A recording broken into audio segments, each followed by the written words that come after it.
آقا سلام، من امروز از خواب بیدار شدم، برنامه‌مو نوشتم و بعد کلاس زبانمو انجام دادم.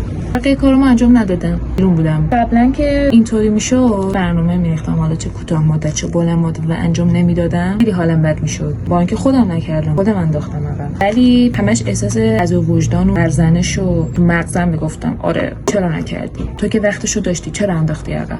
چرا نخوندی؟ چرا نکردی؟ پس لیاقتت همینه. بعد بکن شما هر روز مثلا یه چوبی بالا سرته میزنی تو سر خودت، میترکی، یه مغزت نمیچشه. این چیکار میکرد؟ این من استرابم بره بالا. خودم نشستم یه گوشه، خودم نکردم، خودم انداختم عقب، باز خودم سرزنش میکردم، چرخه معیوب حال منو بد میکرد. بلندم نمیشدم که باز مثلا حرکتی کن، خب کاری بکن. بعد خب میدونی مثلا یه روز که نیست، مثلا وقتی داری اهمال کاری میکنی ممکنه این عقب انداختنه روز، هفته، ماه، سال، چند سال طول بکشه. برای همین این بیشتر حال تو رو بد میکنه و ممکنه چند وقت تو داغون باشی. ولی خب الان اوکی شدم، باش کنار اومدم. چجوری؟ آقا مثلا اگه من امروز پایتونو کار نکردم اشکال نداره، مهم نیست، خسته بودم، حالشو نداشتم، مود نبودم، ولی فردا حتما انجام بده. فردا نشد پس فردا دیگه قطعا انجامش بده.